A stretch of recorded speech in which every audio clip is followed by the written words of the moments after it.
Should reports of new engine failure give you pause about buying a brand new truck? Are they all junk? All going to fail? Or is it just some of them? Are some models okay? What's going on? What's the real story here? What should you decide to do in 2025 or 2020 buying a 2026 model? Hey, it's Tim, Pickup Truck Plus SUV Talk. I got that question this week from a viewer, and I want to let me share it with you guys because it's a very timely question, actually. With some recent news because I'm going to do this as the Friday Truck News Recap. It's Friday. And I do this as a video series and also as a podcast you can download. I talk about a topic like this and a variety of other news stories happened during the week. And I get you guys caught up heading into the weekend. That way you know all that's going on in truck world. And I can explain some stories and kind of give you guys some behind the scenes. So I got an email from a gentleman, Alex, and I put it on my other screen here. I'm going to read off to you guys because I'm not going to share his email address and that kind of stuff. You guys don't need to know that stuff. But he says, hey, I've been a longtime viewer of your YouTube channel. I want your professional opinion. I currently own a 2020 Silverado 1500 with a 6.2 liter V8. Okay. I purchased new and I've had no issues with it. Cool. I'm looking to buy a new 2026 Silverado 1500 ZR2 Bison. That's a cool ass truck. And I'm conflicted between the 6.2 liter and a 3 liter Duramax diesel. So 6.2 liter V8 gas, 3 liter inline 6 Duramax diesel. Two pretty cool engines. My heart wants 6.2 liter V8, cool exhaust note, gas, that kind of stuff. But due to everything I'm hearing about reliability, the 6.2 liter V8 lifter failures, they've had a big recall. They've had to replace a bunch of stuff with these trucks. My gut says to avoid it and go with a 3 liter Duramax diesel. So this is interesting. So here's a customer who's been very happy with his truck. But then he gets online, and this happens all the time, gets online and starts reading these reports of people going, well, I have lifter failures. I have this stuff going on. And then there's currently a recall happening on 6.2 liter V8s because they've had some parts failures. They've had, I think it was a crankshafts weren't the right finish on them. So now he's conflicted. This is something I've talked about in the comments from people where it's like ignorance is bliss, right? If you didn't know about these issues, you wouldn't have a problem. Like I have a golf buddy who went and bought a 2023 Toyota Tundra while they recalled. I don't know how the dealership sold it to him. They did. Comes back, goes, I just bought a new Tundra. And I'm like, oh, you did? And I said, do you know about the recall? And he goes, yeah, the EPA forced Toyota to do this recall because of bullshit. I'm like, no, those engines are failing. What? He had no idea. Again, ignorance is bliss. So this guy is going, hey, I had no idea lifter failures were happening, but now I hear about them because I read all stuff online. Now what I got to do? Well, that's interesting. So I replied back. I said, I'm looking at my replies. Kind of.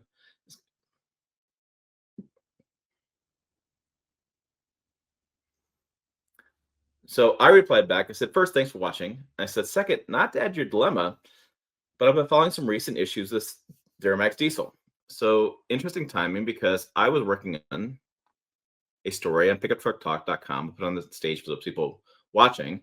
For those listening, it's a GM 3 liter Duramax diesel, thrust bearing problems causing engine failure with no recall. So I've been following the story for about a week on Facebook, and I was kind of trying to do my best to figure out whether it's the real news story or not, right? So look, maybe more behind the scenes. There's a couple trucks and SUVs that had some engine replacements. And I know there's some doomsday channels out there that they see one truck go down, they make a huge video about it. Oh, more problems happening with one truck. And I get that stuff. It's good for views and things. But as a journalist, I want to make sure that if I'm going to report on the news, I want to make sure there's multiple vehicles. I want to make sure there's a real issue here. You know, I have a responsibility to the audience to make sure I'm not running around like Chicken Little. Is there a real problem going on? Is it something you need to know about? And should impact your purchase happening? So I don't want to go every time something happens. Oh, look at this. Oh, wow. Look at that. Oh, my gosh. Because that stuff works for a while. But we want to make sure we're all on the same page that it's a real big issue. We're not blowing up every small thing. And that's really important to me to make sure that I can sleep at night knowing that I'm giving you guys information about issues that really are happening. So I was working on that story, and I shared with him, "Hey, this story's going on." And I said, "It seems to me, though, if you had a 6.2 liter V8 and you had good luck, you should have good luck again." I have friends with 6.2 liter V8s who had the same model year. I think I have a friend in 2019. Never heard from him as far as a problem. I have friends with 5.2, 5.3 liter V8s, no problems. I have a guy in my neighborhood works dealership, 5.3 liter V8, no problems. If a guy's dealerships in Michigan, 5.3 liter V8, no problems. I've had people in the comments below say, "Oh, I have a dealership, and we have 2 lifter failures of trucks in per month." Okay, hey, that's great. Thanks for the report. I look at it like this: there are 350,000 Silverado 1500 sold every year. GMC sells about 150,000, I think, off the top of my head. So there's 500,000 Silverado GM half-ton trucks sold every year.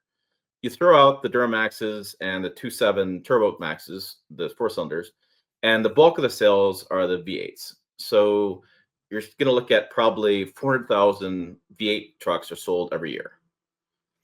If I got dealerships reporting a couple at their stores across the nation, my percentage of failure rate is probably pretty low. So is it happening? Yes, absolutely. Is it a huge, oh my God, millions and billions are failing? I don't know that. We've done stories on that. I've done videos on it. I've done stories on it, asking questions on that. It's up to you. But I'm just saying this guy's had no problems. And I'm just like, if you've had good luck before, and you've probably had good luck again. And I know GM's aware of this issue. They're not dumb. They're not going to like sweep it under the rug. I know they're looking into it. I know they've identified probably what's going on. I know they're working with suppliers to make better parts.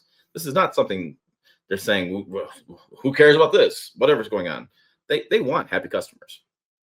So I said, but look, don't go to the Duramax diesel just because you want better reliability. Go to Duramax diesel because you're ready to adopt diesel life.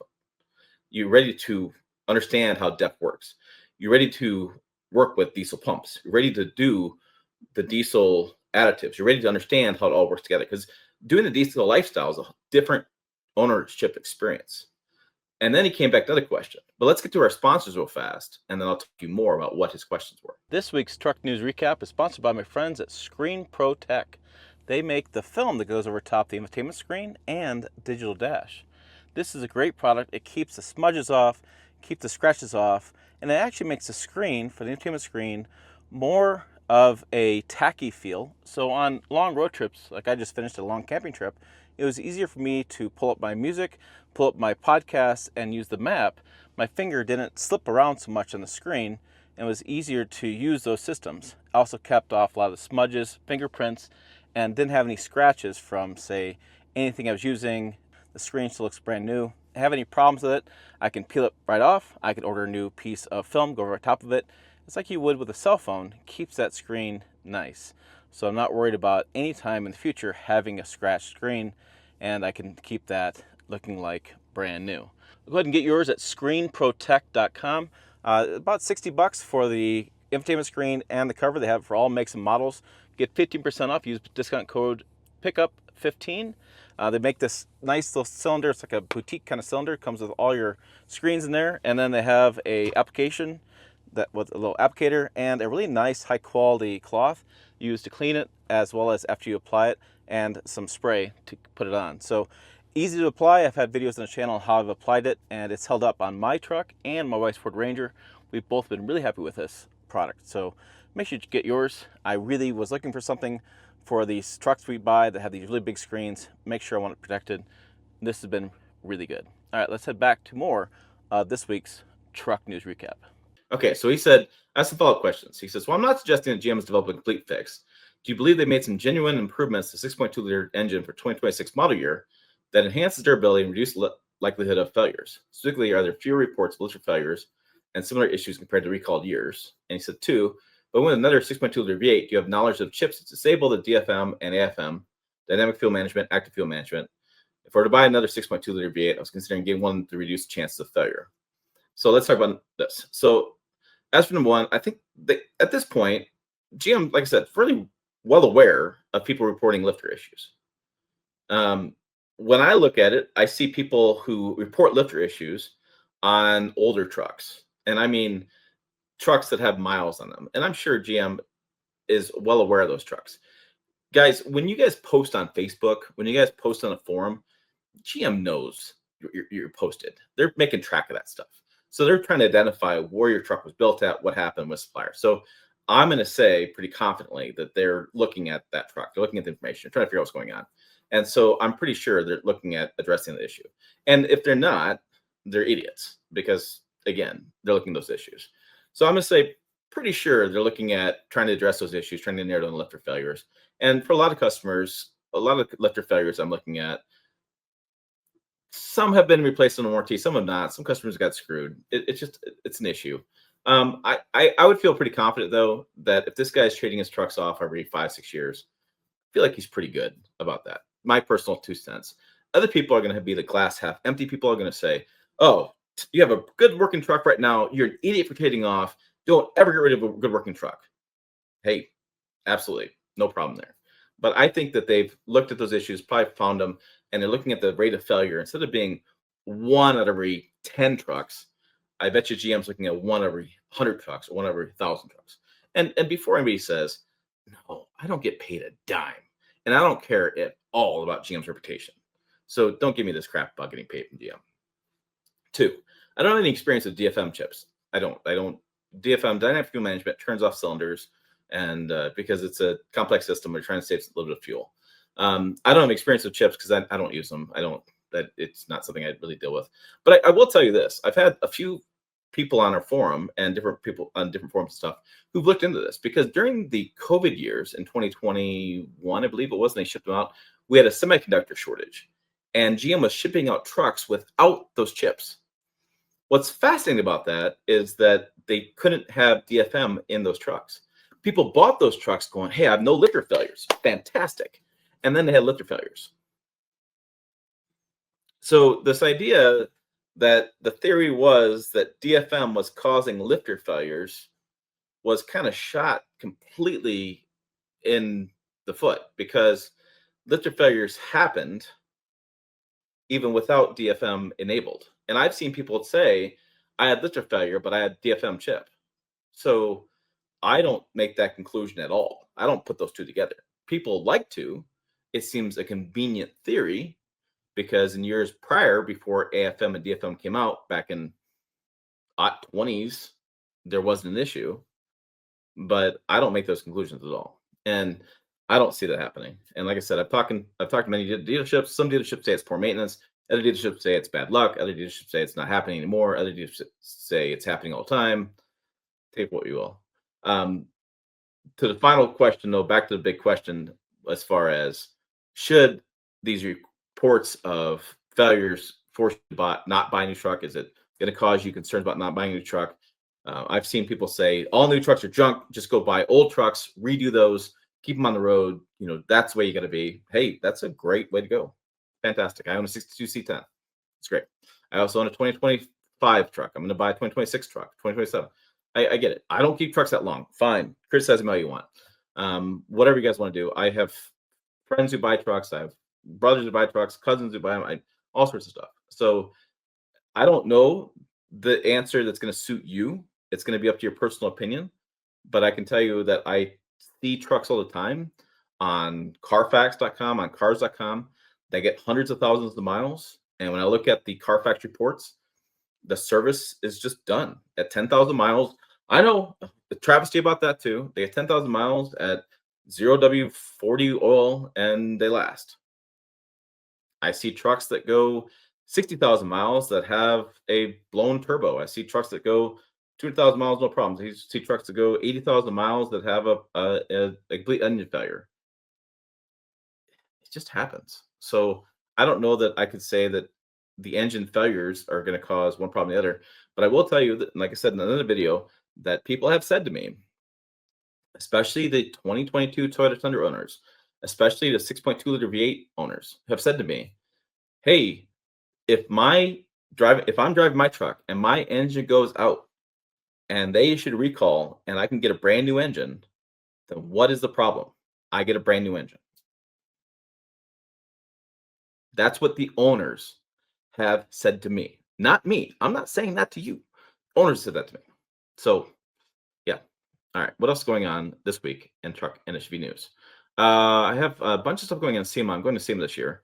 So, especially Equipment Manufacturers Association this show, big aftermarket show. I'm going to be speaking at, let me pull up the news items on the website. I'm going to be speaking, yours truly, at the Nexen booth for tires. They have an outside booth at the show. I have a 20-minute live stream, apparently. I will be there. So should be Bright Drop. EV delivery van is dead. The plant idles in Canada. I just heard yesterday, Rivian laid off I think it was 400 people. So EV are starting to go through the changes in the marketplace. We did the Duramax. The pickup mate will be there at the show too. I'll have an interview with those guys. We have the Lexus LX600 review. I talked about the Trump did some changes to the tariff. Ford executives are really happy. GM executives are happy. Ram's not happy at all. That makes some changes to the tariffs. I'm trying to figure that one out because I'm going to buy a new truck. Here's the thing for you guys. Why do I report on the tariff news? This is a question that maybe you guys could ask. I report on tariff news because the tariff news in that story talked about steel and aluminum tariffs and whether those prices will come down. Why do I report on the news? I'm going to buy a new truck next year. I want to know if my GM or Ford truck I'm going to buy next year is going to be cheaper or more expensive. Because right now the tariffs are 50% on steel, aluminum imports. Ford had got hit by an aluminum supplier fire in upstate New York. It cost them $1 billion. That means they're going to keep the prices higher on their trucks. Well, I want to know if my next Ford truck, if I decide to buy that one, will have less content in it and the price will be higher, or if they put more content in it, bring the price down. Because that's what happens. That's what we did with the 2026 Ford F-50 news, is that they just either raised the price, kept the price the same, or took out features. Well, I don't want less features in my truck. I want more value for my dollar. So I'm reporting this news because I don't care diddly crap about the politics of it. I want to know what's going to happen to my truck prices. What am I going to buy next year, and how it's going to impact my business? So yeah, that's why I report that news. It seems like some people got like, oh my gosh, you're such and this, you're this guy, you're that guy, you like this party, that party. What? I don't care at all. I want to know what my price of truck's going to be next year and how much I'm going to pay.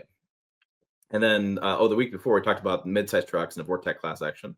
Lots of stuff going on. We have 2-3 new members in the forum, by the way. If you haven't checked out the forum, we're talking more details about that over there, which is fun. I love the forum. And then on the YouTube channel, I've been doing a lot of stuff going on. So we have the tariffs. We have the RAV4 first drive, walked around what's new on there. We have the Duramax diesel news. I have a TRD rally package coming out on Saturday. That's a really interesting video. I was surprised how cheap the TRD rally for the Tundra is. The 2026 Toyota Tundra TRD Rally Edition for $62K comes with a lot of features, and members are getting to access that first. It's just how membership works on YouTube. They want me to post that stuff. Members want that stuff. That's what's working.